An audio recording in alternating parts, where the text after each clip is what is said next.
Okay, welcome back to my Let's Play of Pathfinder Wrath of the Righteous on the PC.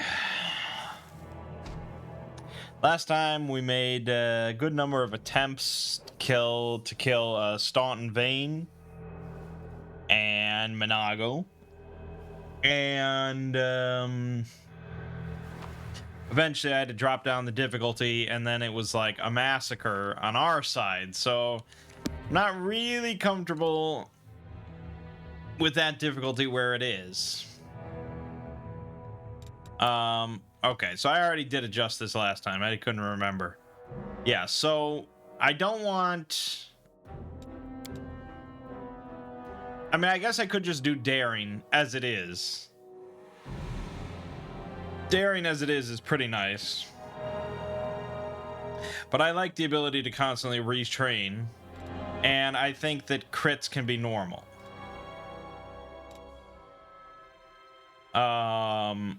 And I think that's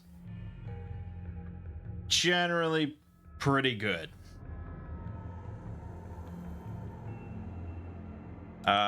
So if we went to core, we would have no enemy stat adjustments. If we went to normal, we'd have moderately weaker enemies. And I'm hoping slightly weaker is that nice sweet spot where it's just not ridiculous. Because we were doing okay. I mean, we were able to clear most encounters, first try on core. But getting to these boss battles with just obscene AC and stuff like that, where you really have to like just constantly worry about being buffed out the ass and everything, it's just bleh. I also noticed you can actually increase the number of enemies, which is pretty interesting. You can have additional enemy behaviors where they get new abilities and spells. There's weather effects. This is enabled by default on like normal difficulty in Kingmaker, where like storms really slow you down and like fuck up ranged attacks and stuff like that. So we haven't really experienced that. That's kind of interesting though.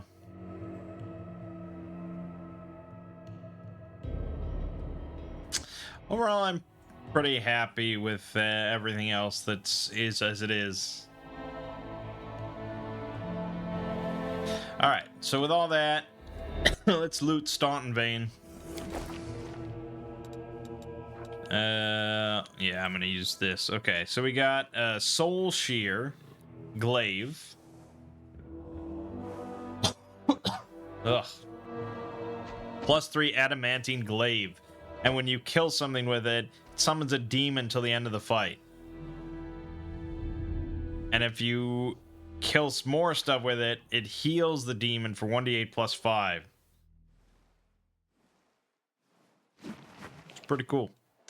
Carapace is a full plate +2 mithril, and whenever you get hit with a melee attack, attacker has to pass a reflex saving throw or suffer 1d3 damage to strength. Ooh. Okay. Is anyone interested in a +2? I mean, I'm sure somebody is. He has an adamantine +2, which is probably better. But she's just using this, so yes. Let me find it. There it is. Carapace. Boom, baby. Alright, belt of physical form +2. +2 to dex and con.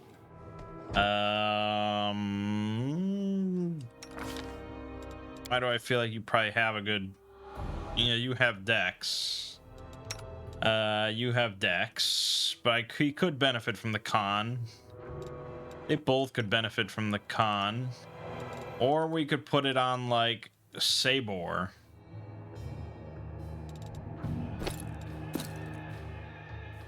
Sure. Other, -2. What is the other that's -2?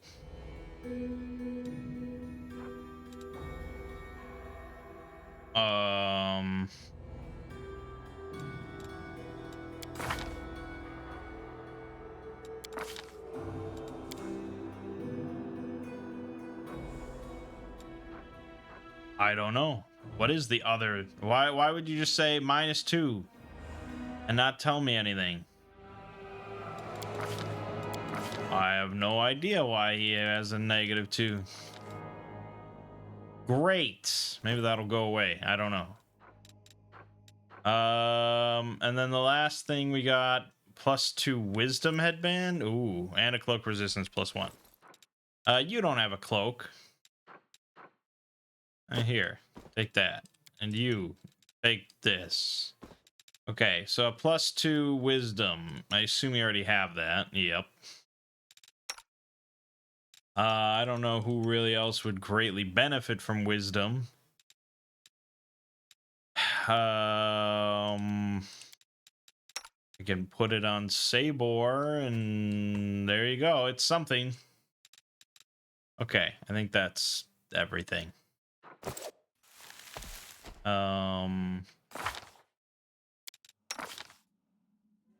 Can you put on a medium bar? Yes, you can. Good. More AC. Bismuth cannot wear even light. What the fuck? Sabor can't wear light. Fuck. Yeah, that's the nice thing about bulwark, I guess, but it's not really necessary. All right, let's With your actions. let's finally talk to Nura and have her explain herself.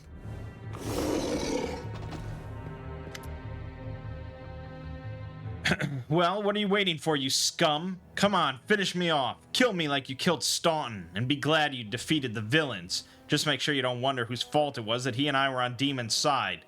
Thoughts like that could make you lose your appetite. Another tearful performance. Everyone is guilty but me. I've lost count of how many of you innocents I've sent to the chopping block. They should have been executed just for denying their responsibility, never mind all their other crimes. Why did you betray me, Nura? I want to know the truth. You want to know the truth? Here's the truth. I hate all of you. If I'd been there the day Arilu Vorlesh opened a rift to the abyss, I would have gladly handed her the ingredients for the ritual. I put the pheromone soaked cloth in your pocket. I wanted those hellbugs to eat your smug face off. I was the one who set the tents on fire that night, and I told the gargoyles who to grab. Every day I was in your army, I did all I could to hurt you. Oh, the things I would gladly do to you, and it would be but 1,000th of what you deserve. When I was 8, I was auctioned off like livestock. Like livestock, they used to stick to train me to obey. Did the paladins of Mendev help me? Of course not. Even when we passed through a Mendevian city, none of those warriors of good lifted a finger to set me free. Slavers aren't demons, after all. First time I came to the wound, I wasn't seeking adventure. My owner dragged me here on a leash. You think the demons bribed me? I was happy to betray him, without a shadow of a doubt, expecting nothing in return. I poured a sleeping potion into their soup pot, opened the gate, and waited for the demons to come and tear them all to pieces, and me along with them. I didn't care, but the demons saw the real me. They made me a cultist. They offered me a chance for revenge. Yes, slavery is evil, without a doubt. Quelling the rabble into obedience with whips and boots. How crude. Why can't these so-called rulers convince the masses to serve them willingly, with smiles and songs and adoration? That's how it's done in Mendev, after all. I'm sure if our coins had your likeness on them, Count, the common folk would be even more desperate to get their hands on them than they already are. Oh no, anything but that. Ruling is such a tedious business. I've received sufficient adulation already without the burden of a crown. Long may that unwieldy bauble rest on my dear cousin's head. What will you do if I let you go? Let me go? Why would you? No, you mean seriously? You think I'll thank you for your generosity and devote the rest of my days to taking care of homeless puppies? I'll continue exacting my vengeance, that's what I'll do. On others, if not on you. I will feed as many crusaders as I can to the demons before I face the sword of someone less forgiving than you. Wow. She's really pretty hateful. I'll not kill you here. You'll be locked up, and I'll think about what to do with you. Do whatever you want. You can't escape the demons. Your head will be on Baphomet's altar. Tomorrow, if not today. You betrayed the law. I'm gone. All right. It is not an option. I think, oh, what was a perception check for?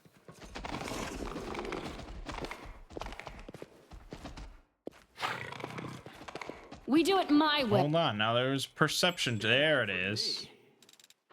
Oh, okay.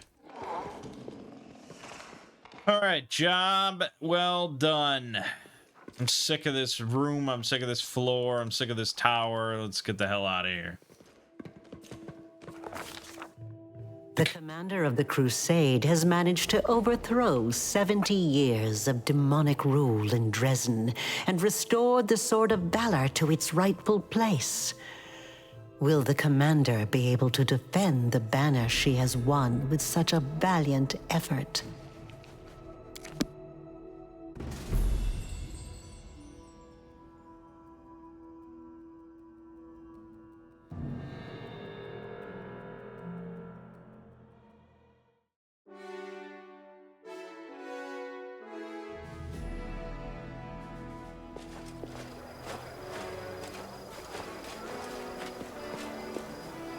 Urgent matters of state are awaiting my attention. My convoy will be departing for the capital within the hour. I'm afraid this is all the time I can spare you, so do please forgive me for skipping the lengthy and well-deserved congratulations. The capture of Dresden took much longer than I had anticipated. Our troops have suffered catastrophic losses. Morale among our forces has plummeted under your command. You excel at dealing with demons on your own, but you have much to learn when it comes to commanding a military force. I shan't give you a dressing down for this failing. I entrusted you with this task, which means I bear equal responsibility for this outcome. I shall, however, give you some advice. Do not think of victory as an abstract goal, but as a gift you wish to give to your people. The more of your soldiers who survive to enjoy the triumph, the more joyous it will be. I'll remember this, thank you. Very well. Don't despair. Every commander has their dark moments. We shall endure the heat and heavy blows and emerge like hardened steel. Now on to the main matter. The Sword of Valor has been returned to us. Touching it has awoken your power and changed the great relic beyond recognition. Many clerics are at a loss to interpret this unexpected turn. Is it an omen? Happenstance? A warning? Only one thing can be said for certain. Your power is astonishing and unlike anything ever seen before. Your power bears little resemblance to other manifestations of the Inheritor's will that I have been fortunate enough to witness. But who can fathom the god's designs? And Iomedae has many heavenly allies, and they helped us on several occasions throughout the Crusades. There, I have said all I wish to. Is there anything you wish to discuss with me before I depart? There's something you should know. Arilu Vorlesh appeared before me in Dresden. She did not explain why she had come. The architect of the World Wound? Here? And she allowed you to simply dispose of Stanchion Vane and claim the Sword of Valor? Stanchion? This is a very worrying development. Arilu was more dangerous than a dozen Balors, and more cunning and deceitful than a score of succubi. In the 100 years of the Crusades, our forces have very rarely encountered her, but when we did, it always led to something terrifying. I think she has taken an interest in you and your power. It was to be expected, of course, and it worries me more than anything else. Sooner or later, we shall have to take a stand against Arilu and deal with her once and for all. But I thought we would have time to prepare. Be careful. And if the architect reappears, treat her as you would a demon lord. Do you know anything about the huge demon we met at the gates? It was much stronger than the rest. The Baylor Dorazand, one of Daskari's generals. He, Hep Zamira, and the Echo of Daskari are some of the most notable demons in the Abyssal Forces. You will soon learn these names. Dorazand has not been sighted by our scouts for a long time, and his appearance at Dresden was an unexpected development. But we must grow accustomed to surprises such as this. The ability to move at will through space is one of the demon's most unpleasant hallmarks. Fortunately, the Sword of Valor takes care of that problem for the areas around Dresden. I've heard everything I need. Very well. Then I shall take my leave. Irabeth will bring you up to speed on the situation in the city and surrounds, and together, you can decide on what next steps to take. Good luck, Commander. Remember, this is but the first step. The road ahead will be long and difficult. Allow me also to congratulate you on your victory, Commander. We won the battle for Dresden, but this war is far from over. The demons know our true strength, so we must brace ourselves for a merciless counterattack. They will do everything they can to gain control of the city and destroy you personally, and all of us along with you. The only good news is that cultists make up more than half of their forces, so they will have to march the same roads as our fighters. If they were all demons, they could appear here instantaneously and lay siege to the city. Praise Iomade for small mercies. Yeah, what happened to your depression? The main demon forces are moving out from the City of Eyes and the Threshold Fortress. Scouts are reporting that for now, we don't stand a chance of tearing through the defense and launching a counterattack. We can only gather our forces, rebuff their attacks, and wait for the right moment. Unfortunately, other hostile groups keep appearing out of nowhere. And on top of all that, Mangg is still prowling around somewhere out there. Anevia is trying to find out where that Abyss scum has run off to. Maybe she's already got some leads. Luckily, we are not alone. Mendev is with us. Queen Galfrey has sent us the first reinforcements. They've just entered the city. Besides, news of your victory is spreading through Avestan. I'm sure that crowds of new volunteers will soon be pouring into Dresden, inspired by your feat. And that's very good news, because we're going to need troops. Here is a brief report about the main problems we're currently facing. What can you tell me about demons with special powers? Remember that Nabasu that attacked our camp? He had powers that no ordinary demon should have. It is not the only demon of its kind. We keep receiving reports about similar monsters. All isolated cases for now. But it's possible that in the future, we will see entire squads, if not armies of them. We must find out where they're coming from. Find the source of their power and destroy it. If we don't, they will crush us before long. Even you can't defeat an entire army of such monsters. A secret path? What are you talking about?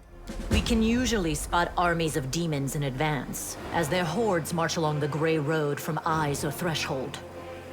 But sometimes packs of them appear out of nowhere. They're managing to avoid our scouts somehow and sneaking into our territory. If we don't solve this problem, we cannot attack. The demons will just appear at our backs, block off the gorges and cut us off from Dresden. Anevia is trying to find out how the demons are getting into our territory, but she hasn't succeeded yet. Talk to her. She will tell you more about what she's doing. There's a patrol missing? Yes, it disappeared without a trace during a mission. We didn't even find any bodies. Maybe someone abducted them, or there's some natural threat in the area. And we can't rule out the possibility of desertion, either. The troop was patrolling the southern road out of the city. The last surviving settlements of Sikoris lie in that direction. But after the siege of Dresden, contact with them was lost. Hardly any of the inhabitants survived once the demons invaded the area. That's where I started the search. A dragon? What dragon? As if we didn't have enough problems with demons already. Now there's a wild dragon in the vicinity. Luckily, it's not part of the demon army. If the demons had a dragon on their side, it could pose a serious threat. But there's very little food in the World Wound, and the dragon doesn't seem to have a taste for demons and cultists. She keeps attacking small squads of crusaders, picking off those who fall behind, ravaging supply trains. The dragon's been sighted frequently in the sky, but we don't know exactly where her lair is. We have someone to help with this, though. Do you remember the dwarf who bravely attacked the Baylor in front of the Citadel during the siege? He is back in the city, and he doesn't mind hunting this dragon, apparently. Go talk to him in the tavern. We might be able to help each other. Is that all for now? There are a few pleasant matters. At the Queen's command, the Crusaders who took part in the attack have had their pay doubled, and medals will be awarded to those who were particularly outstanding in battle. You know one of them. The Knight Elan from the Hound Hearts. He led a troop of Nerosian recruits and brought them to the main forces, and later drew the demons' attention in the battle with the Baylor, allowing the wounded to be rescued. There is one more thing. As you know, there is a vast dungeon under Dresden. It's almost empty now. The only prisoner is Nura Dendawar, the traitor you caught. We found something unusual in one of the cells. The walls have been covered with pictures of butterflies and prayers to Desna. The lock was picked recently, it seems, and the prisoner, whoever they were, fled. We don't know who the demons kept in there. She rushes some lines when she really shouldn't. I mean, I don't know if you're, when you're doing like video game stuff, are you're trying to hasten the dialogue? I wouldn't think so. I wouldn't think it'd be any different. Most people that sit here and like RPGs for the dialogue like the dialogue, So, the lock was picked recently, it seems, and the prisoner, whoever they were, fled. Where she reads it like, the lock was picked recently, it seems, and the prisoner, whoever they were, fled. It's like, okay, there's commas for a reason. We've temporarily placed the body of Staunton Vane in the dungeon. You slew him. What are your orders regarding his body? Anevia thinks we should burn it quietly and forget about it. Some want to see his corpse displayed in the square, but I don't think we should behave like demons and barbarians. He may have been our enemy, but he deserved to be buried as a knight. However, the decision is yours, of course. Yeah, I think, not really sending a good message if we give him full burial privileges, even though he fucking is like the worst traitor that our species has ever had. So burn the body quietly. Right you are, Commander. Commander. That day during the battle, No. My apologies. That is all, Commander. Thank you for your time. Well, it's a tough time for all of us, Okay. Well, that is a lot of things going on.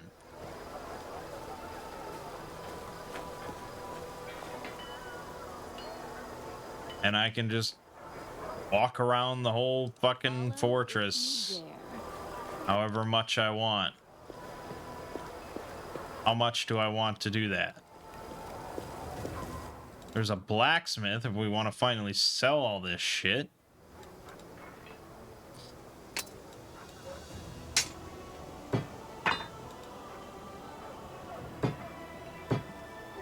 Which I probably want to sell everything. I mean, all my characters seem like they have like their preferred weapon, that you kind of just focus on. It's not like, oh, I found this +3 blah blah blah, I'm gonna switch to a +3 blah blah blah. It's like, oh, it's not a rapier, go fuck yourself.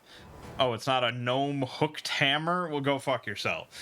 That's basically it. It's not like Skyrim or something, where you find some awesome new weapon and you're just gonna switch to using a hammer now instead of a sword or blah blah blah.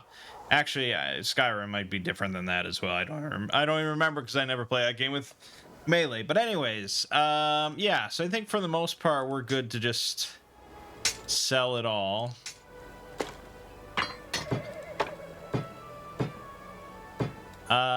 Tower shield. I don't think Sela ever graduates to a tower shield. But it depends on like your build. I guess I could.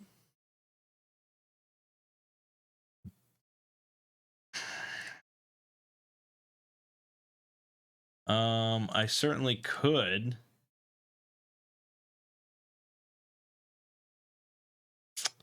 At 11, this build goes into weapon focus for scimitar. And then at 13, they take Dazzling Display. And at 15, they take Shatter Defenses. And 17, Improved Initiative. So I don't think, but this is a bit more of like a full DPS build that depends on the horse for AC and tankiness.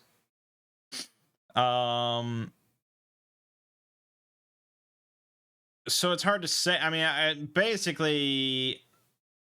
I guess I kind of need to decide where Sela is. Because you have this super tanky horse, which allows you to be less tanky yourself and focus more on damage. You know, that's like the general thing with these games, is you don't want to hybridize. You know, you don't want to be a jack of all trades or a jack of multiple trades. You really want to be the best at your shit. You do this and you do it better than anyone else.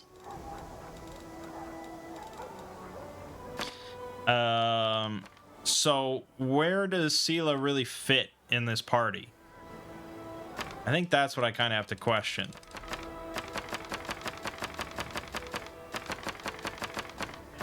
Yeah, I don't use scrolls, and this is why I can't play on core difficulty. I think that perfectly sums it up. Yeah, okay, for now. So, because, I mean, she's nowhere near the damage of Regal, right? I mean, not even close. She's probably tankier than Regal, in a sense, but not by much. I mean, that margin is not as clear. And Regal, I mean, he can tank some stuff. He's, yeah, I mean, he gets massacred, but we're generally not in like the average fight. And he just destroys. So it's like, wouldn't I rather just have like 2 Regals?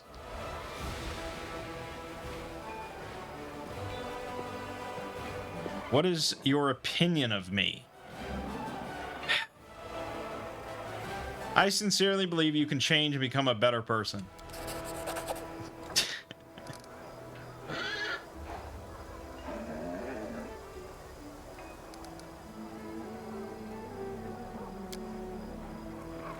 I see that you are violating the laws of Galarian. Confess your crimes. You must be punished for violating the laws of Galarian. You will atone for your crimes by serving the crusade faithfully. Great. I do what I must. You have broken the laws of Galarian.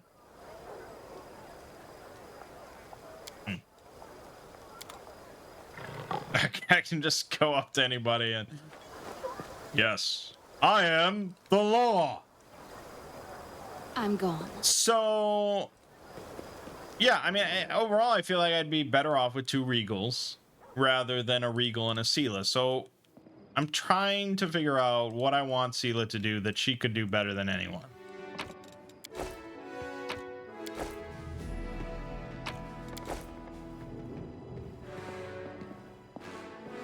We do it my way. So I'm thinking of maybe retraining her or just looking and making sure that, like, eventually she'll be really good.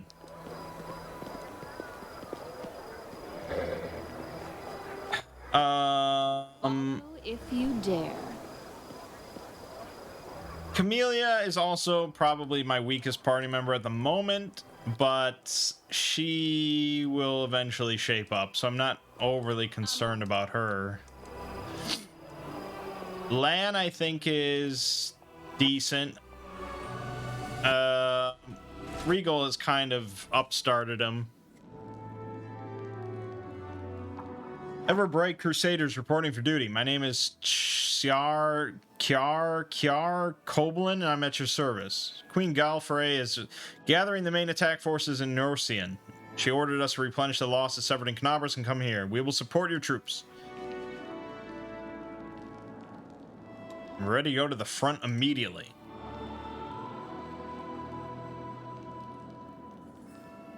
Who have you brought with you? We have a lot of volunteers who joined us. Those who arrived at the Queen's call but didn't want to sit in Nerosian waiting for the main army to set off.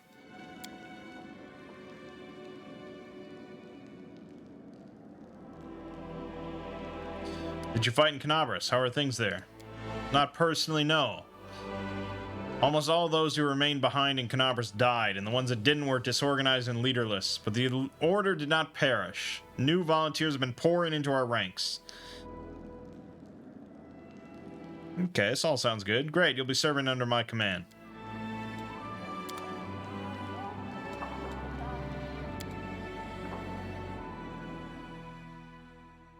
And I'm actually probably going to respec Taco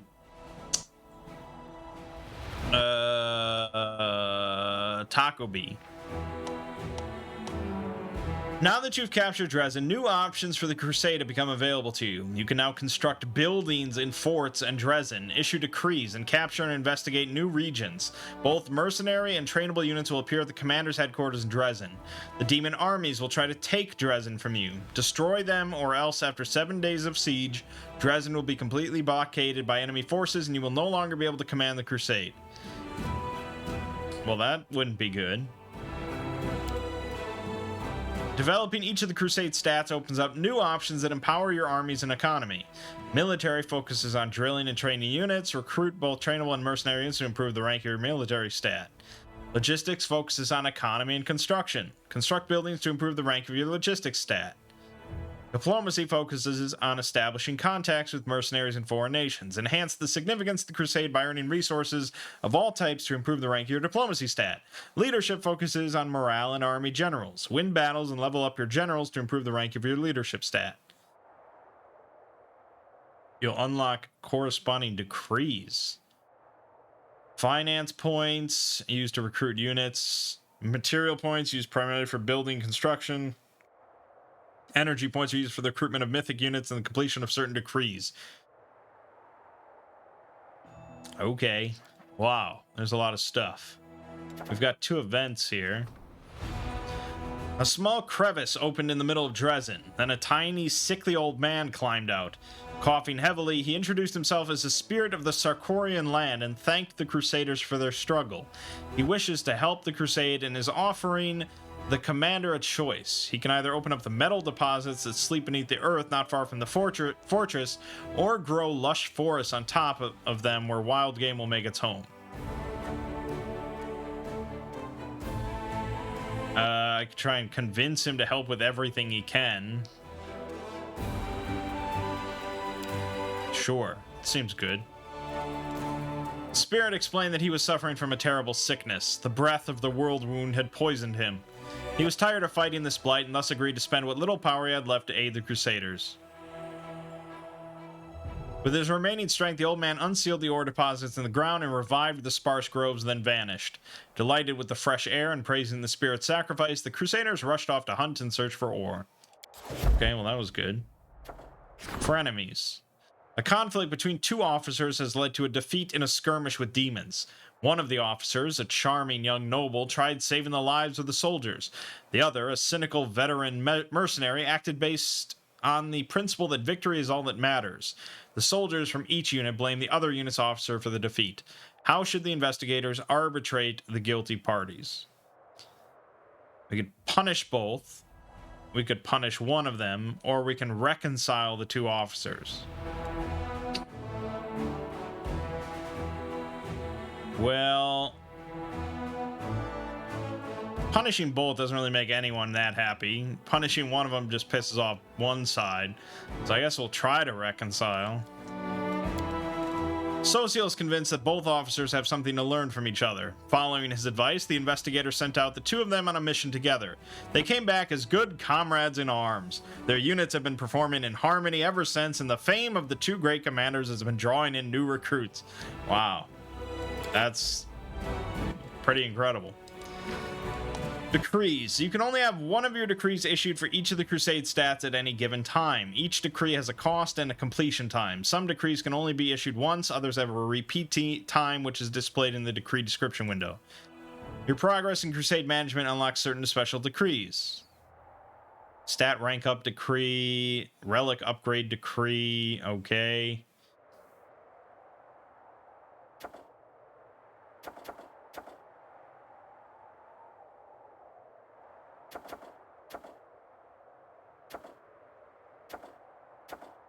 Oh gosh. Fate of the Crest of the Fallen Knight requires 5 days to solve. Skilled craftsman can do some work on the relic. Relic will be augmented. Requires the 1,000 finance, 100. I can't even look at my. Okay, I guess it's not that much. It probably is a lot, isn't it? Outpost to Bastion expansion. By upgrading an outpost to a Bastion, Commander will expand its territory for buildings as well as allow the construction of advanced structures there. I feel like we want to make these councils, right? I don't know. I'm going to do that. That's all I got. Okay, rank up.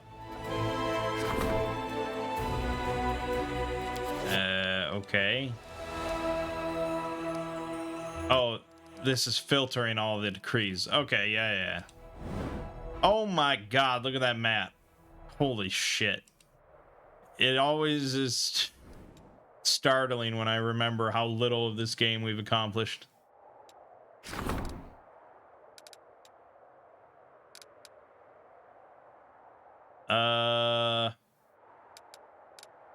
I should build things, right?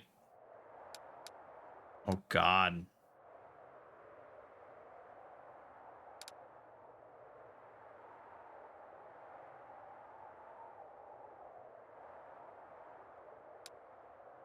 Okay, so we have already... These are the buildings we have. Okay, I don't have to... Okay, oh my god.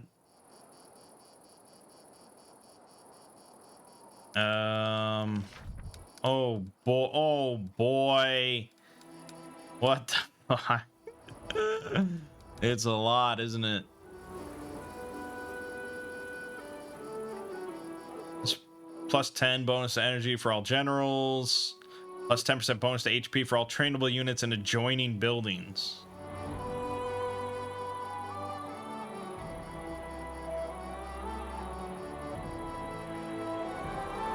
Okay.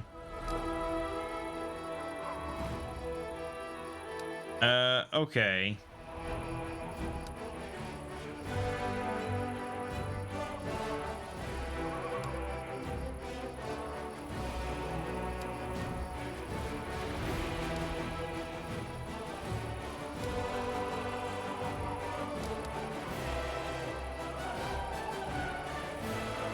Oh, main stable could be good.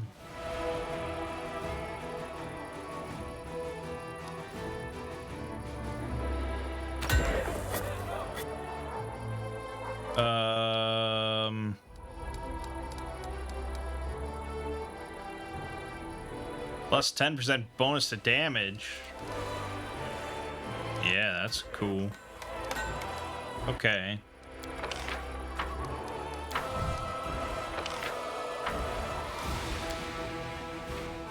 All right.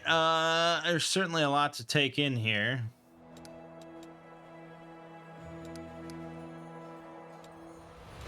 Oh yeah, this army that I have.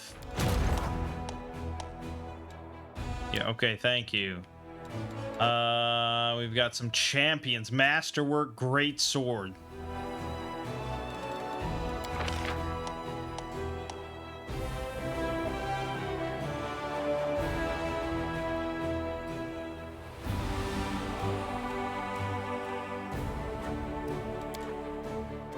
Okay. Paladins that basically look like my main character. Okay.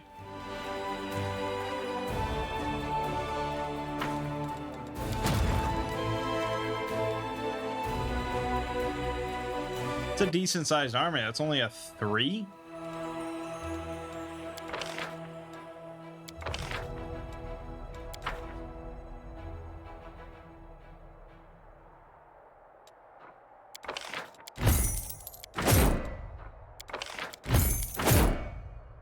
All right, what is it now? A 4.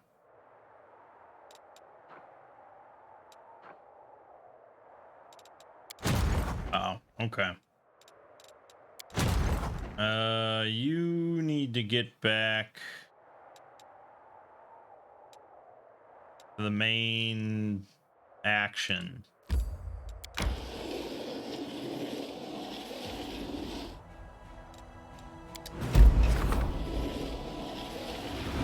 A military council is assembled and waits the commander at the headquarters for the first meeting. Yes. Oh. No, I don't want to. No, I don't want to do that. How do I?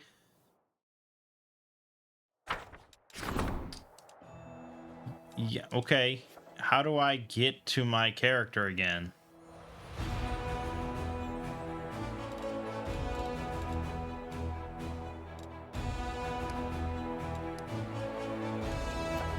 There's more events. The arrival of Blackstone Company. A mercenary group going by the name of the Blackstone Company has arrived in Dresden. Their leader, Captain Selkind, seeks an audience. Okay, well, let's go to the headquarters.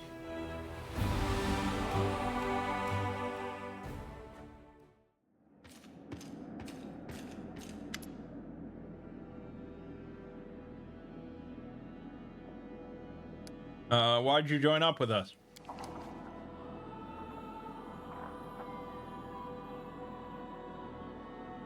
Okay. They sound like good. I want to know more about your unit. One of the finest Andorran mercenary regiments.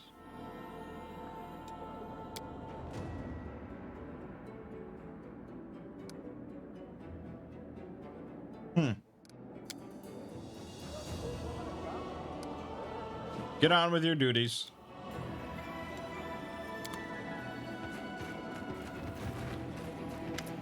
Oh God, the theater.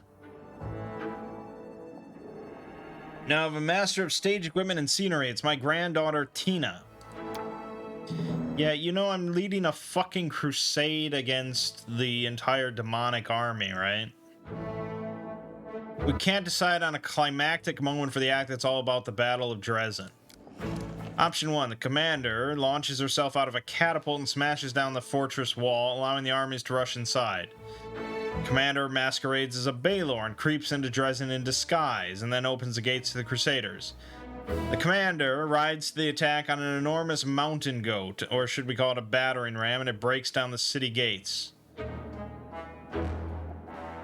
Alright, I guess... cross-dressing is a Baelor version, sure.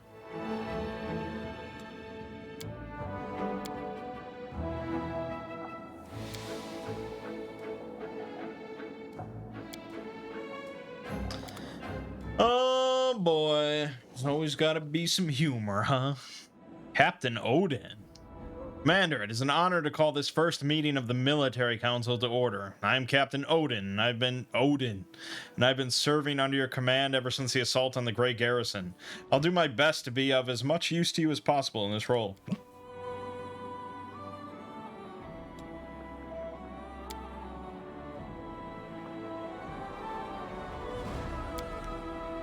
First issue on the Military Council's agenda is the reorganization of troops. Our infantry has been bled dry. The forces Her Majesty granted to us were enough to take Dresden, but we need more troops to hold it.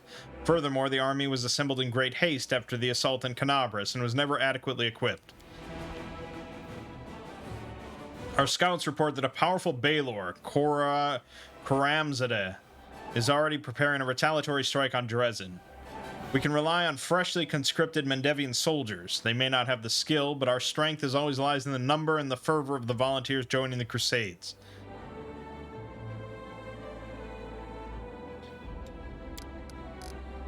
The death count is always highest in the infantry. Its purpose is to serve as a shield.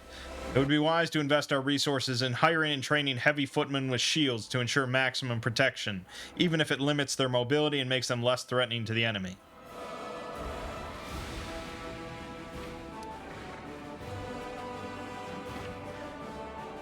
Yeah, I like that. We'll put our faith in a tight formation of shield bearers.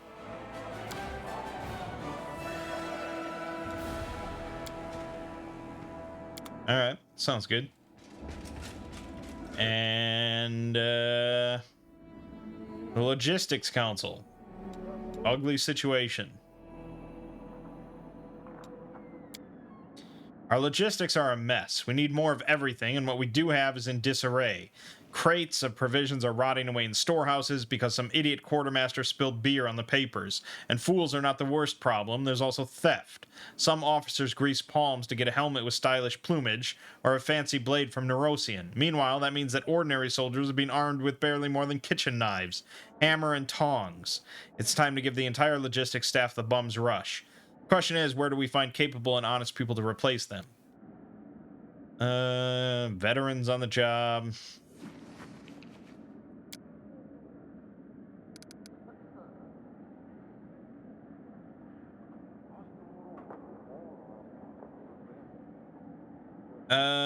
No, I don't want people that are going to be doing the job fucking begrudgingly because they were forced out here out of their cushy jobs. So yeah, veterans.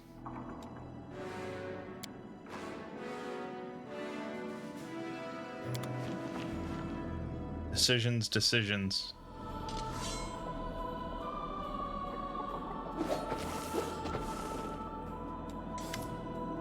We figured out how the demons have been sneaking up on us. No dice. Our scouts crawled all over the area, down every hole. Nothing. The Grey Road was completely empty, and then bam, a whole army popped up like a jack-in-the-box. My only lead is a few scouts who didn't come back from the gorges to the southwest, but we found no sign of secret paths or underground passageways, and definitely no route we can use to quietly move a large force through. But I feel it in my gut. There's some evil scum out there. We just have to look harder. Of course, I could send out more scouts, but they might just disappear like the first ones. Why don't you go there yourself and find out what's what? You know, I'd like to give that rat Nura a good shake.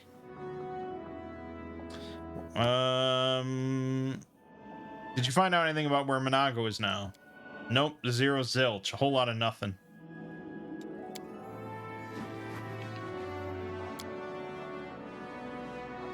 I wonder how she teleported from the city, if by that time you'd already hung the banner. Yeah, she did. I can see the criminal aura surrounding you. Okay. Regal. Oh, I don't even like... Yeah. I mean, he's lawful. The lawful man. Okay. I do what I must. Just wondering where the retraining guy is. It's one guy, God knows where. Uh-oh. Uh-oh.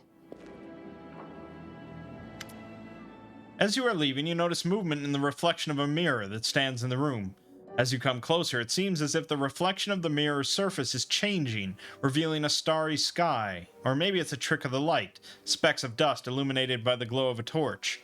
But no, your eye is drawn to a cold white star within the depths of the mirror's surface. The bright flickering light pulsates in perfect time to the beat of your heart, and even your breathing attunes to its steady rhythm. The outline of your reflection has not disappeared, and you can see it if you focus your gaze. But unlike you, your reflection does not blink. Where you would expect the eyes to be, there are only nebulous galaxies. The galactic spirals spin slowly. They have no need to hurry. You feel the magnificent infinite cosmos staring back at you, with only the smooth surface of the glass between you. Touch the mirror. It's just glass.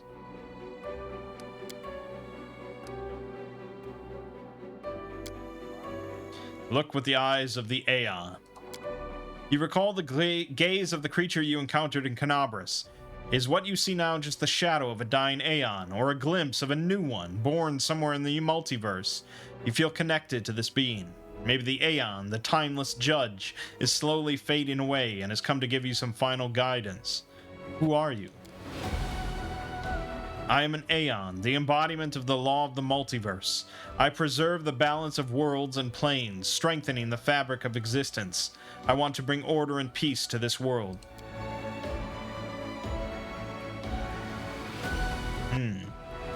Whoever takes on the burden of being the supreme judge must swear to the purity of their intentions.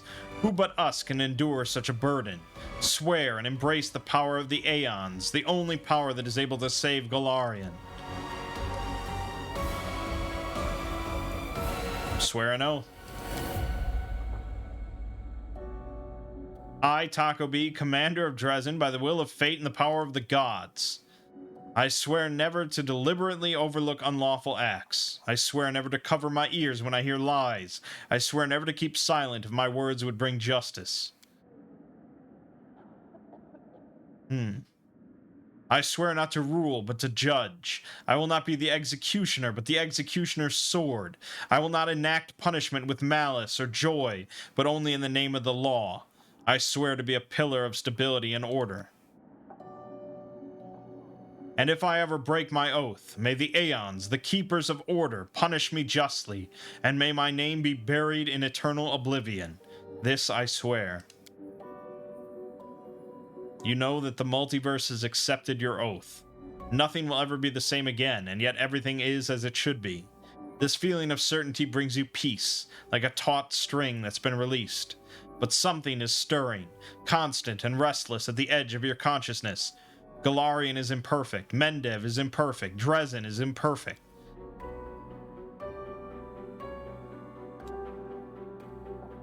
There are those in Dresden who await your judgment.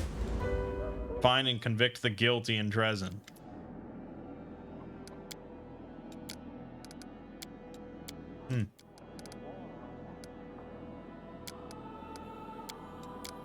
Okay. I'm sure that was a reasonably big decision, but I don't know. I'm gone. Oh god, there's so much. There's so much, man. We've not even done a battle this video. There's Captain Odin. Should I chat with him? Does he have a quest?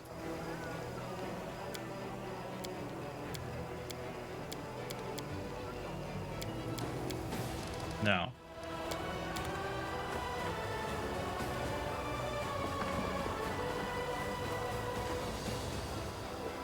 Follow if you dare. Yeah, I mean, I was already... Well, okay. So some people somewhere in here have quests, and I have to roam around and look for them. Gosh, I feel like this would probably be a time where I could just play for like the next 6 hours, and it would all just kind of be side stuff that wouldn't be essential. But I don't know, man. I do what I must.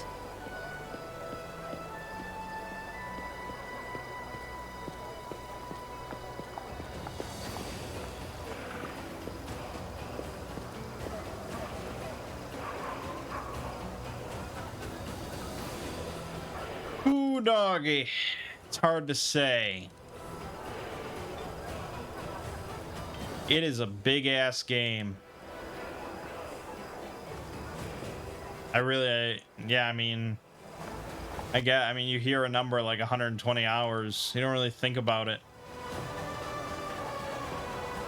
And if I was just playing through it, like, that would be one thing. But recording it, that's big.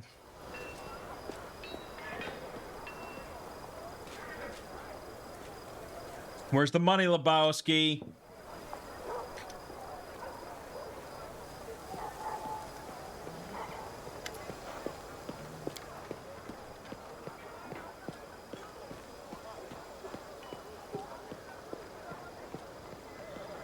You shall stand trial before the army of Dresden.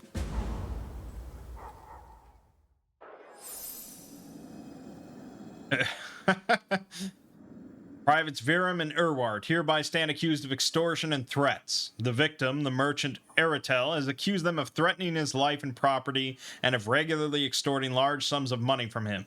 The commander can personally testify to these charges. Defendants, what do you have to say for yourselves? It's all a lie! The damn merchant wants to dispose of us because we caught him red-handed with, scrolls.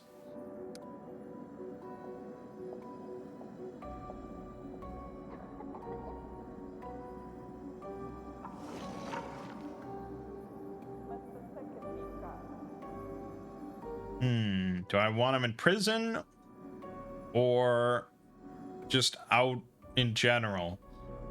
I guess I still believe people can be reformed. They just need to be punished properly. So if I kick them out entirely, they, you know. We need every man we can get. They just have to be good.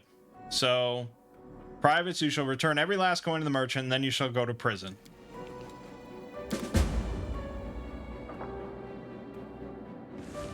Oh, shit.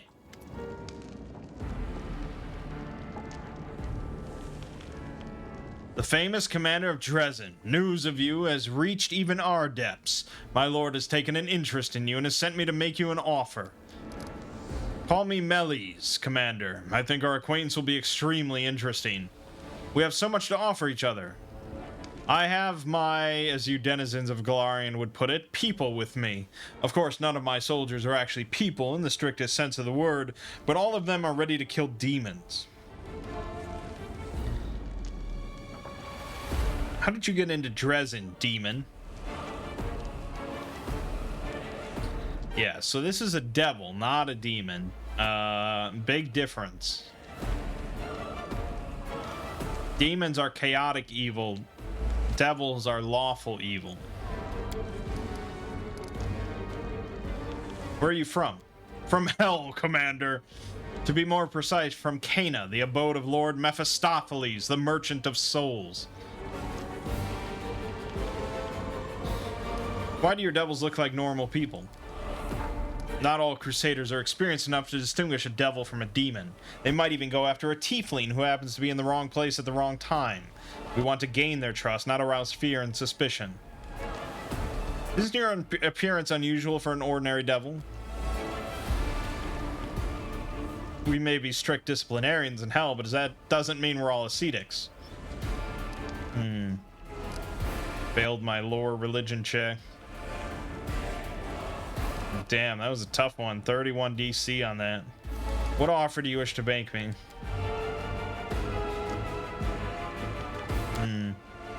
The longer the war, the more doubt is sown in the minds of the soldiers, and in the end they are left only with their banal primal instinct to survive.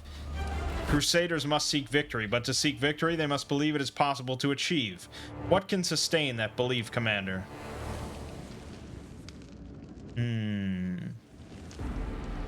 The knowledge that they are protecting those left behind at home.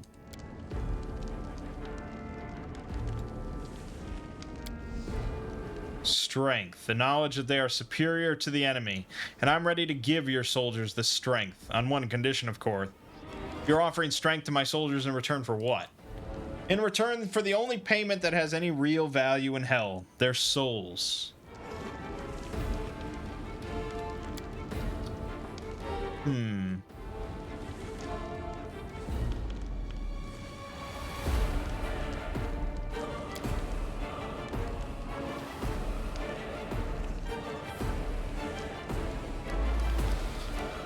I want to read the contract.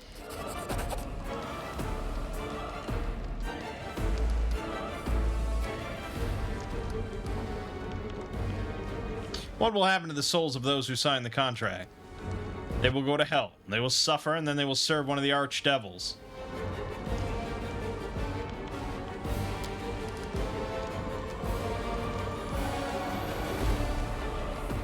What if I don't want to deal with the devil?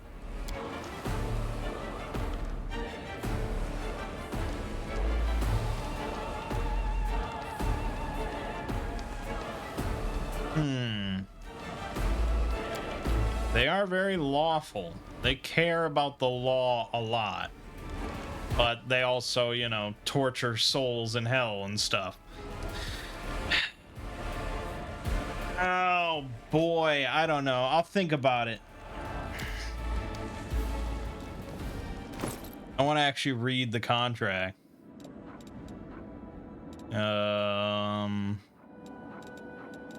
Wherever it might be.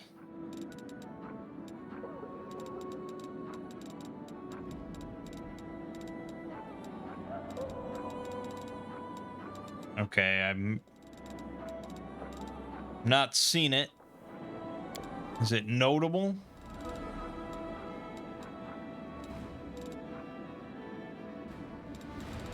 Did I not actually get it?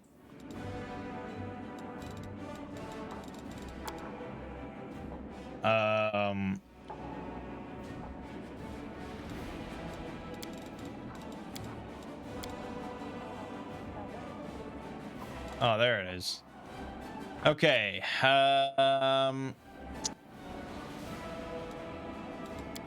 Oh God.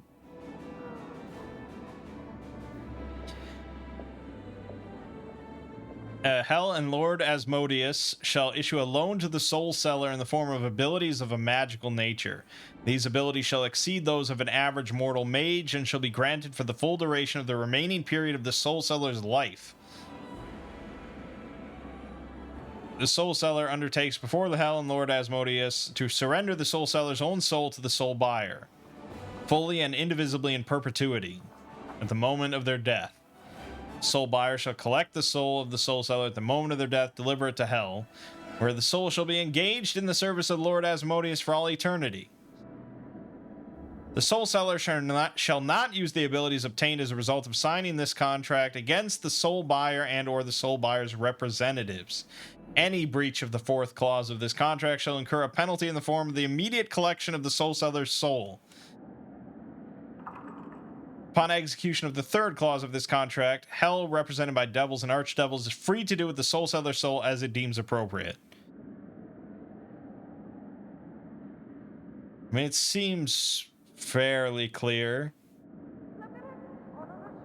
I think soul buyer's representatives is a little vague, you know, but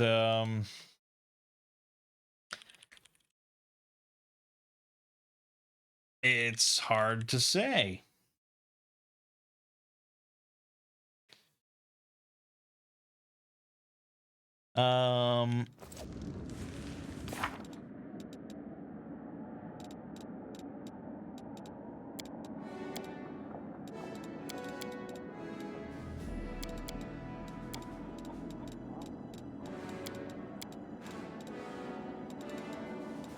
I don't know if there's a name for that quest.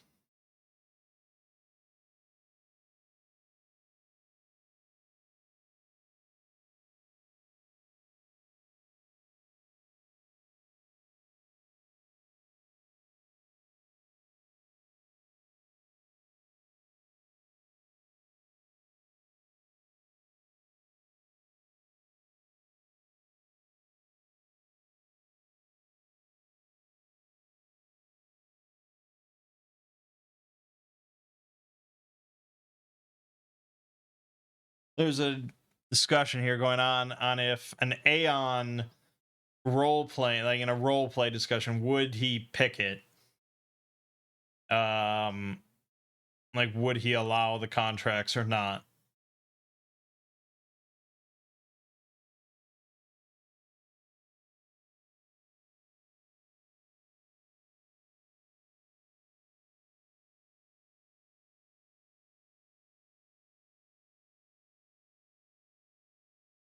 Um,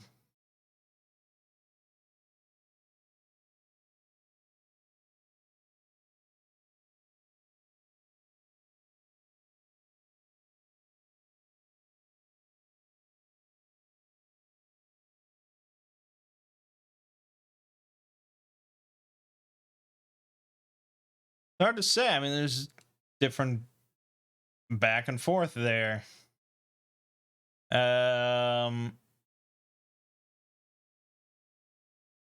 You know, it's following sort of the law as they have presented it, and you know, law is sort of a murky thing, I guess. You know, that's why the Aeons in general are kind of like a little odd, because it's like, okay, they follow universal law, but what does that mean? You know, there's no such thing as universal law, because there's no such thing as universal morality. But in Dungeons and Dragons and stuff, there, you know, there is. So this is a lawful creature that is abiding by the law. I don't really have grounds to say, like, no, fuck off. Although, I mean, as the commander, I do. I'm gonna allow it. I think it's kind of wild. I'm gonna allow it. Maybe that's debatable, but there you go. Okay, so is there really no... like, I have to run over here... We do it my way. and I have to try and find... oh, God. And then I have to keep running around. There's no faster way to manage all this stuff.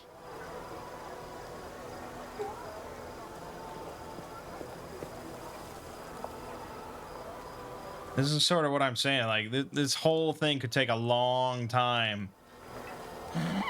I have a feeling that there's going to be a bit of time skip for the videos. +5 competence bonus to persuasion skill checks. That would be good for Camellia.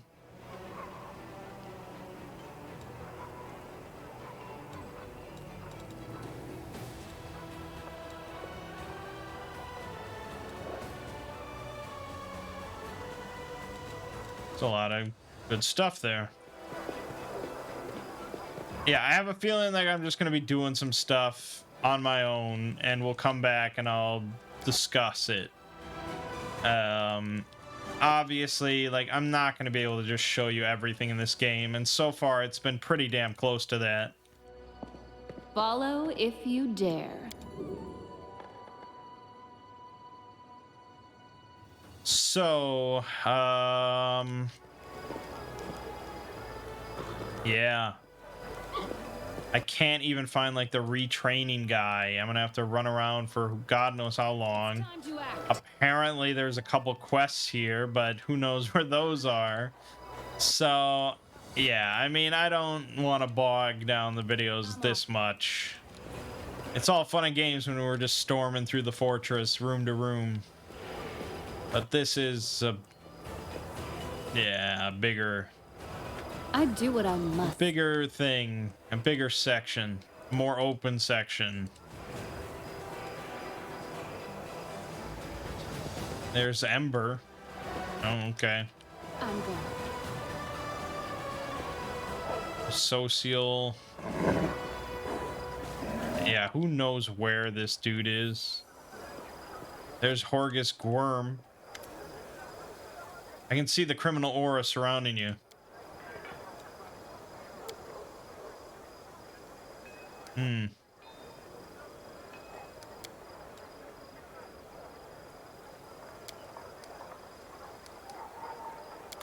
Damn, it's really cool. Just all around, like, how much the mythic path changes certain things and adds to the whole story.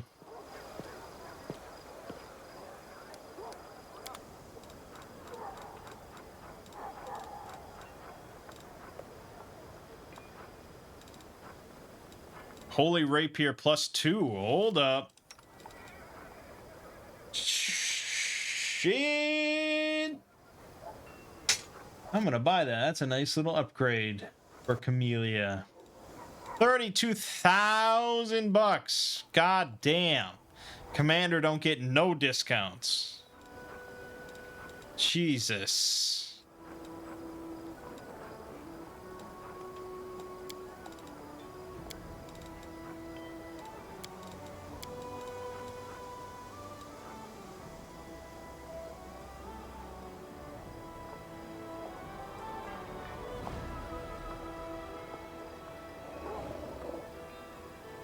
I feel like I should actually be using this. Why have I not put this on? These suck, though. I don't like those.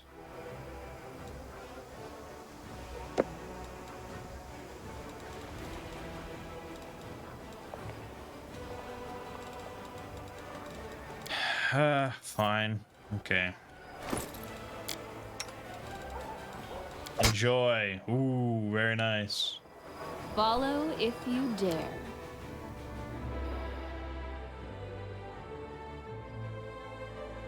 All these little rooms and buildings and oh boy. Oh boy. Can I go? I can even go upstairs.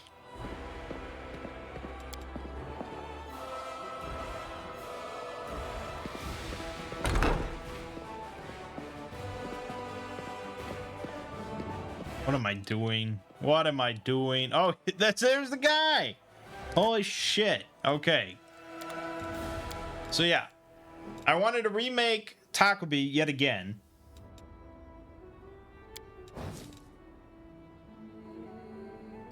And yeah, I mean, there's a lot of options. And actually, you know, like I said, I started playing Kingmaker. And there's some mods for that add in like a whole bunch of shit. There's probably mods for this one as well, but Kingmaker with the mods, it's like, oh my god, you know, the amount of options there, all the subclasses and multi-classes. Oh, like, oh god. But one of the highly recommended builds for Kingmaker, at least, that I tried was a Sylvan Sorcerer, because they get an animal companion at level 1. And as we've seen, animal companions are kind of ridiculous. And so I tried out the Smilodon, and those things are fucking insane. Level 1, they get 5 attacks. Like, it's nuts. And so I think that would kind of shore up my overall weakness right now with Takobi, which is damage. She's really good with control in general, but yeah, her damage tends to lack compared to, say, Regal or Lan. But having a Smilodon out there that's just hammering away as well, she's not going to mount it or anything like that, but just shred. So we would lose our bloodline because of that. So I'm just going to go ahead and show you real quick what we would have gotten. Okay, well, damn it. I have to go through all this shit just to show you. Yeah, I don't care. God. Yes, fine. Okay, so bloodline. I think we had...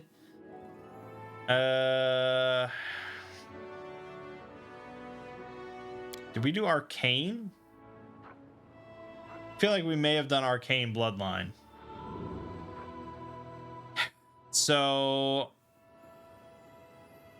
I think, yeah, we got to restore a spell once per day, which we never used once. So there's that. This thing for meta magic, which we've never done.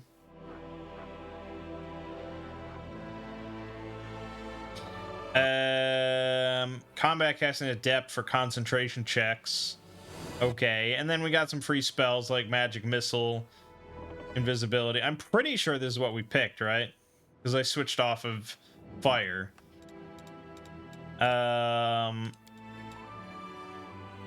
But yeah, I mean, it's just like...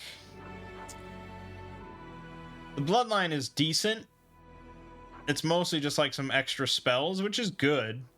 But compared to like a full-fledged animal companion that just can shred, it's like a no-brainer, right? So...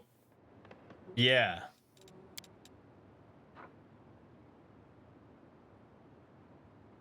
Yeah, it seems smart. Animal companion, they're just too good.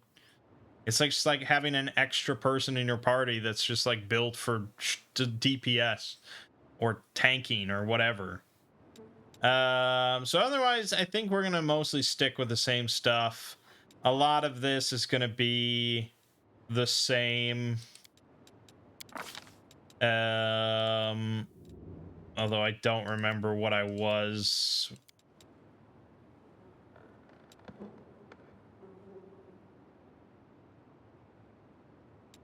Don't remember what I picked. Was it? Damn it. I don't know. It's not that big of a deal. No, I don't want that.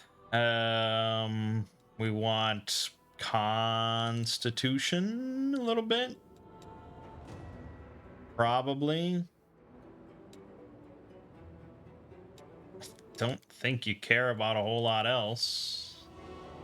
For skills, I guess knowledge, arcana, and lore nature. I'm never gonna beat Darren's persuasion, so what's the point? For feats, so one of the mythic things you can take lets you just take all of the feats that you've done already for one spell school and just duplicate them all over to a different school. So we can take spell focus, conjuration, and then take greater spell focus, conjuration, and then take the mythic thing and just duplicate those over for evocation. So we're just gonna do that. I think augment summoning could work still if we wanted to go that route. And we definitely want to take spell penetration, but for now, just do that. For our animal companion, there's a lot of choices, but 5 attacks Mylodon. It's good. It's just good shit.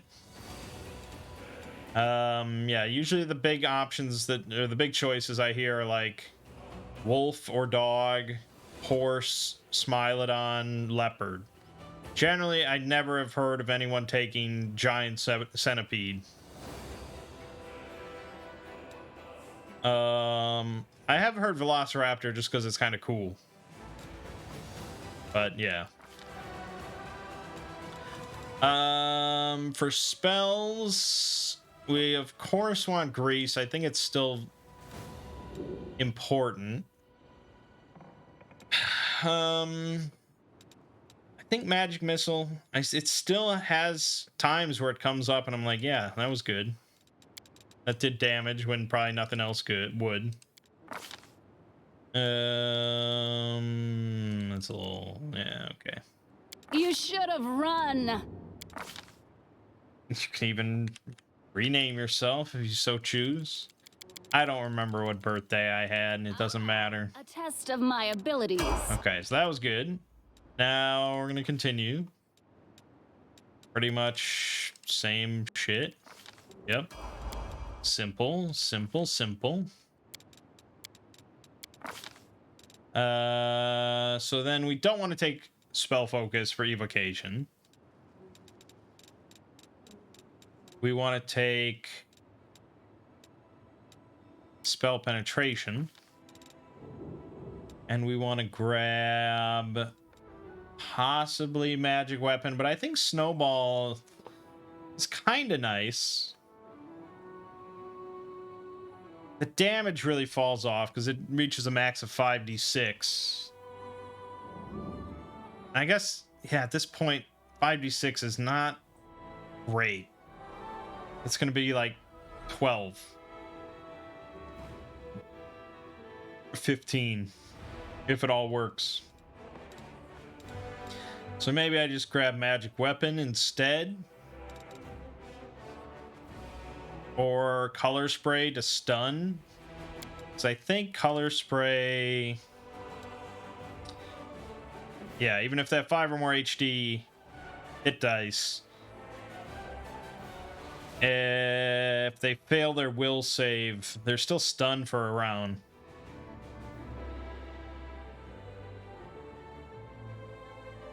It's not bad. Single stun, you know, it kind of works.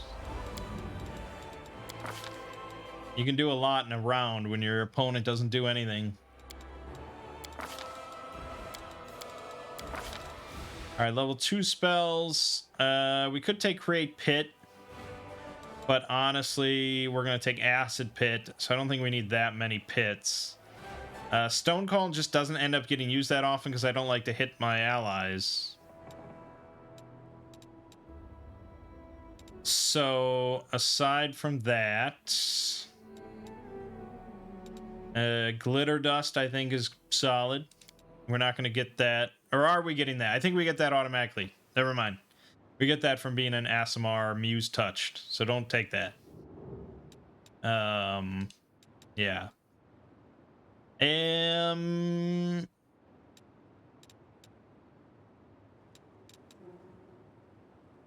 Oh, this would give +4 to Dex. That's not bad. How have I not seen that before? Although I don't tend to take buffs.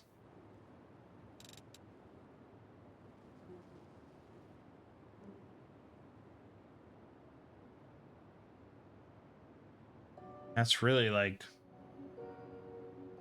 nothing. God, it's nothing. Yeah, we want to stick to Conjuration Evocation generally, outside of some specific exceptions. So probably Scorching Ray. I think it's a reasonable choice.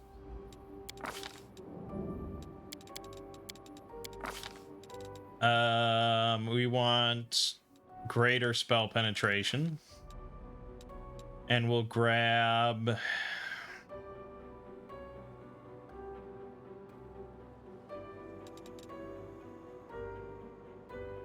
my mage armor.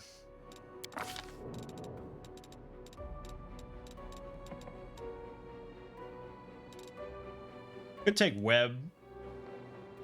But it's like... what is web really good for? What does the grappled condition do?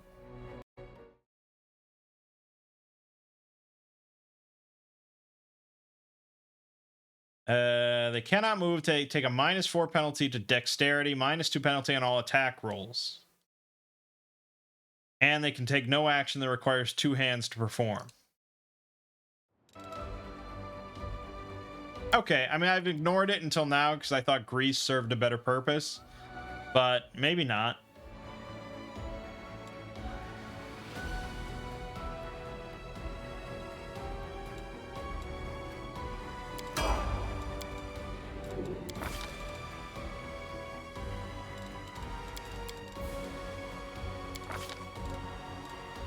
Level 3 spell. We have Fireball as an option. Could take Haste. Could take Slow. Spiked Pit. Again, I think we're saving for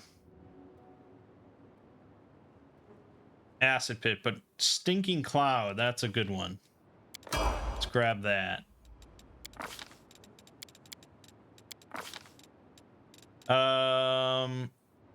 So what was the... oh, Allied Spellcaster. Yes, I can grab that now. Good. Bloodline feat selection. We could take Point Blank Shot. We could take Dodge. Ooh, Meta Magic Quicken Spell. Cast stuff as swift action. But increases it by +4.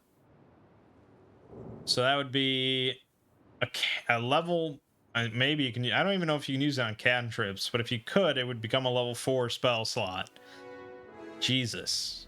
It's hard to say when that would ever really be amazing. I mean, I don't know. I'd probably say Point Blank Shot.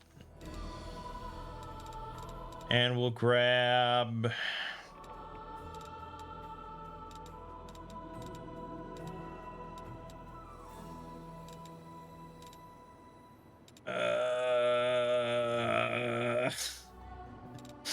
ear piercing scream, sure. Level 2.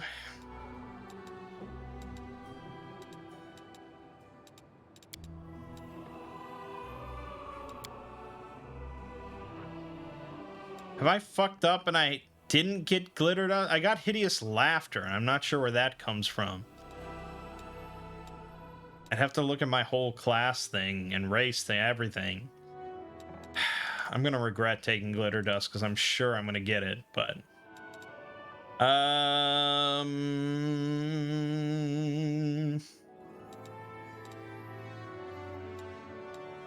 do we want to take Summon Monster 3? I don't tend to summon that much. Lightning Bolt we could grab.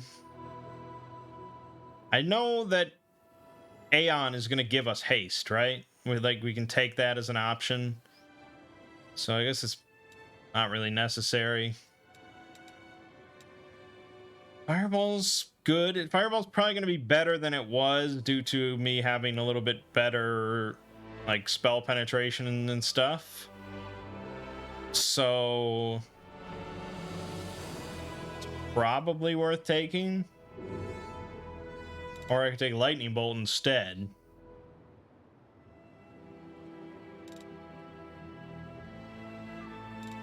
They're pretty close. But I think a lot of stuff is immune to electricity, so grab Fireball.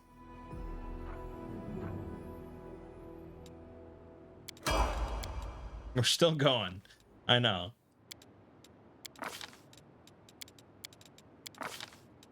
Okay, tier 4. I think Acid Pit is the #1 choice here. It is very good. And level 9.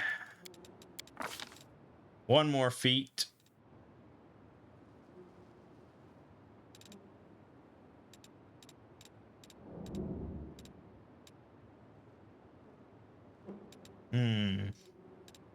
It's a little trickier. Could go into the meta magic.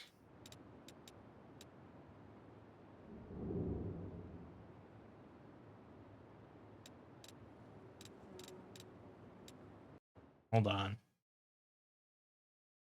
Hold on.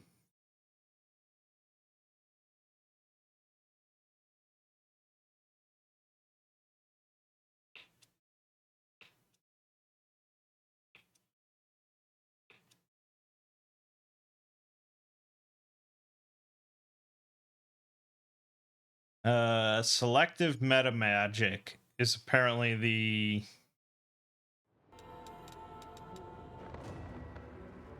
the best bet.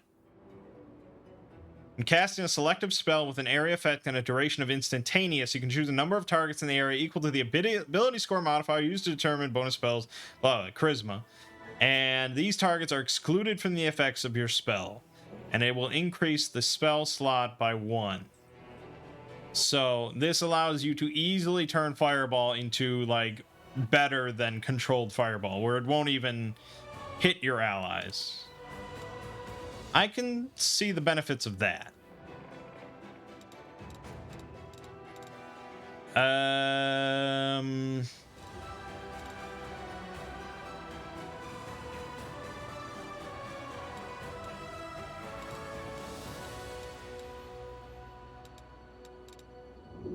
I'm still gonna take Cat's Grace just because I haven't seen it before for some reason. Unless I keep missing it. For tier 3, slow invisibility, or see invisibility communal, or slow. Maybe slow. I don't know. We haven't encountered that much invisibility, so it's kind of iffy to take that. Whereas slow is all kind of pretty good. Our second tier 4 spell. What did I just take?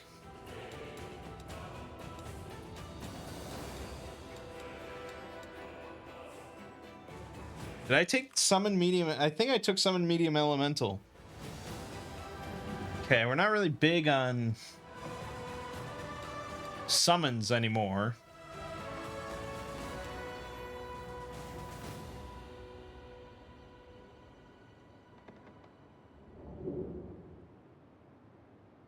take shout for another.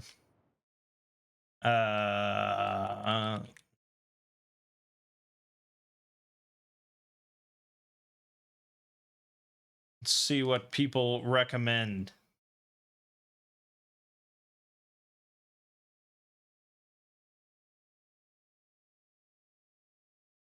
This is for the actual tabletop RPG people discussing their favorite level 4 spells. Man, there's a lot of spells in the tabletop. Animate dead.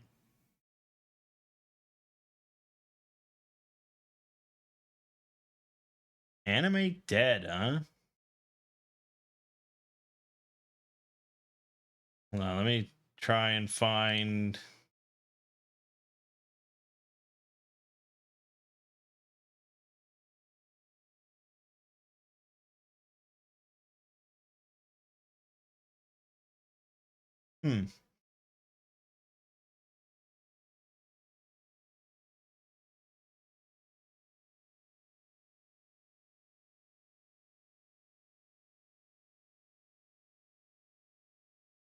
I don't know. Animate dead, though. That could be pretty interesting. You get 1d4 plus 2 undead skeletal champions. It's an evil spell, but I don't know what that really matters as far as... I mean, I know what it matters sometimes, where certain items and things tell you.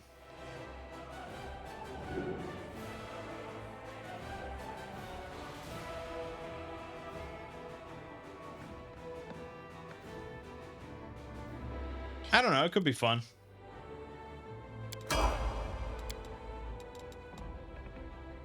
What did I... Oh, I took Instrument of Freedom. I think I still kind of stand by that. It makes their weapon good for damage reduction, and it deals an additional 2d6 of holy damage. Seems pretty good.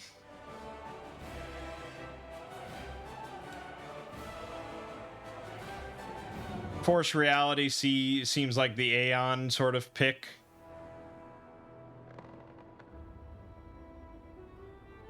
Every enemy in a 30-foot radius around the mythic character is a target of a greater Dispel Magic spell effect, affecting only abilities of the Illusion School.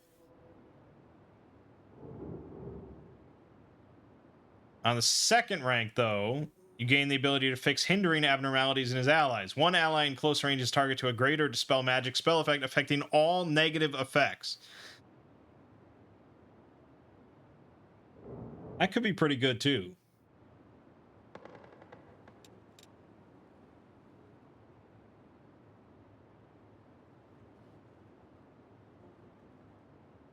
It's hard to say. All right, I guess I'll take Force Reality just for the thematic purposes mostly. All right, so I know we take Abundant Casting, and I probably still stand by that. But...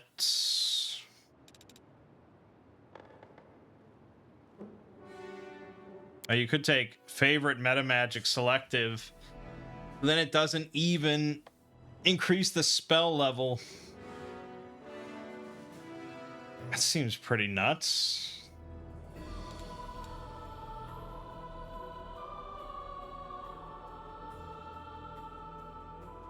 Oh my gosh, Mythical Beast. Hold on. Is that... That seems really good.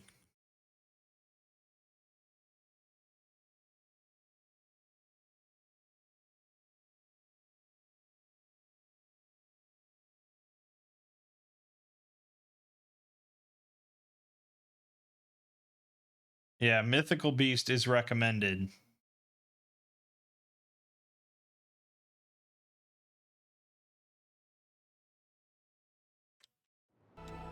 Okay. I'm gonna take Abundant Casting first.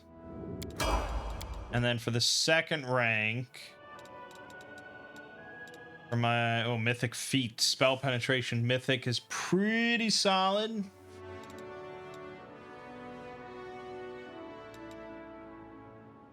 But I think we want to do expanded arsenal. Select one school of magic. All bonuses from your feats and mythic feats that apply to another school of magic now apply to the chosen school of magic. So we want to pick evocation.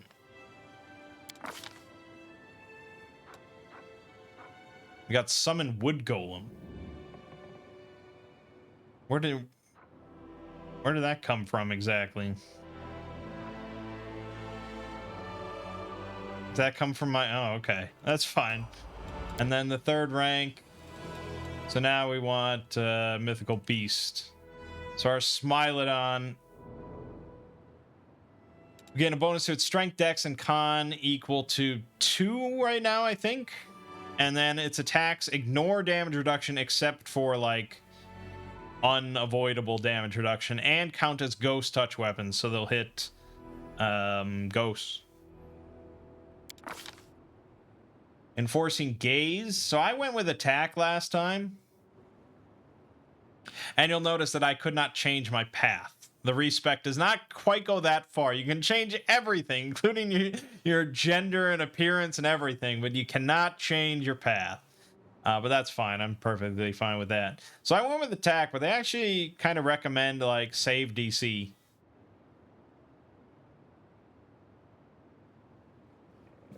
Because we do a lot of save DCs.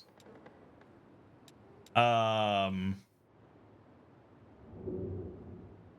caster level, obviously. I mean, they recommend stuff for like casters, obviously.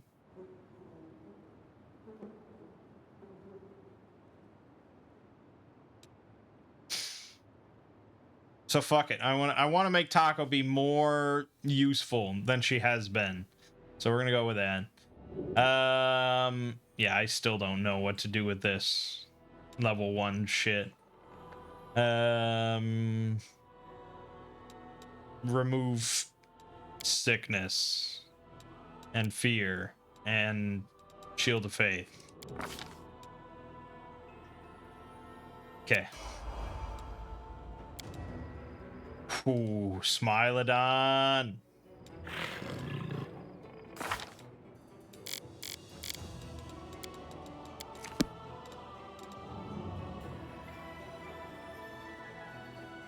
I probably want to also make him a bully.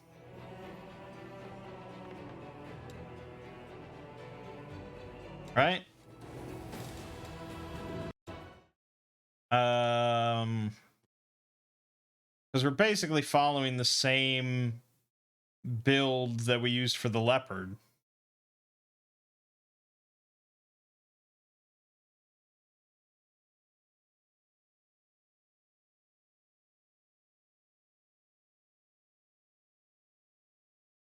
So, yeah, I think we want to just go for the trips and all that good stuff. And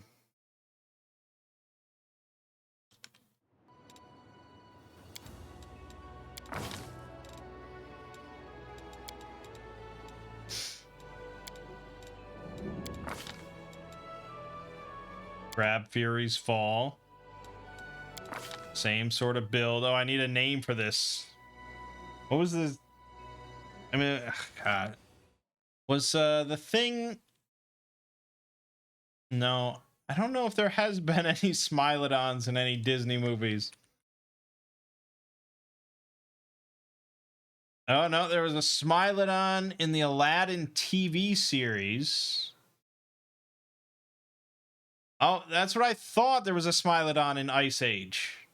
Yeah, Diego was a Smilodon. Not a, like a, yeah, okay. That's what that was my first thought. And I was like, no, maybe it was like a saber-toothed tiger or something. I haven't seen the movie since it came out in 2002. But yeah, okay, Diego was one. All right, I'll name him Diego. I don't care. We're keeping up a trend here. Excellent.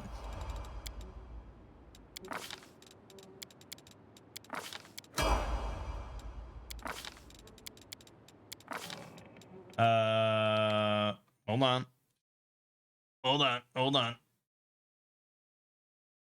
We have to follow this build to the letter, otherwise I'll die. I'll die. Combat reflexes. It works for me. And then 4, I think we need to go into int, right?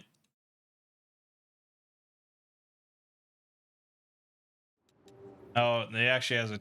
Yeah, okay, yes, correct. And then 5, yeah, okay.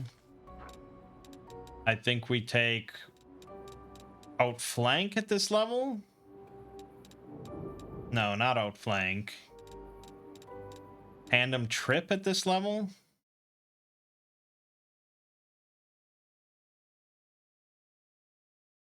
Tandem trip, yeah. Good. So that can work with Sabor. Excellent. And 7. Oh god, his athletic score is insane. It's 7. What do we take? Outflank, okay. Assuming I can. Yep, perfect. Done.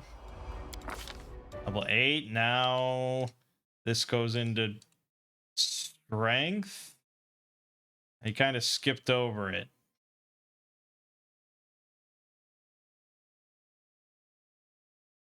Maybe Dex.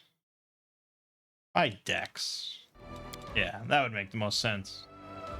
Okay, and this and this. And level 9. Look at that, plus 20 athletics. And now, hold on, level 9 is, what does he take? Weapon focus? No, improved critical on bite. Wait a minute. No. Again, I'm not listening to it, so I can't quite say. Weapon focus bite. And then 11 is improved critical bite.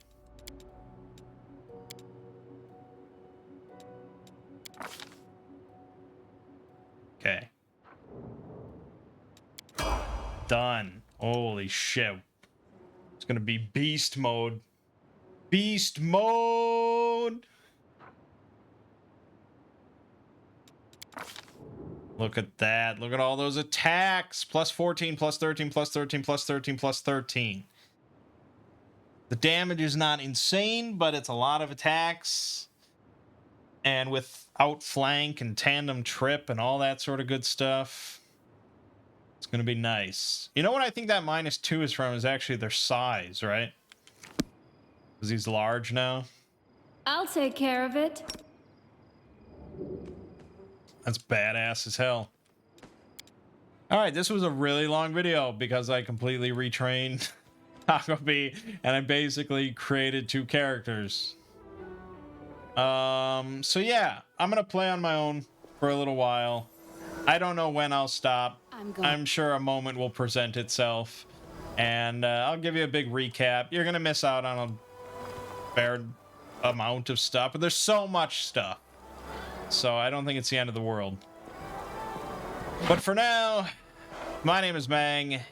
Game you're watching has been Pathfinder: Wrath of the Righteous. I'll see you fine folks in the next part.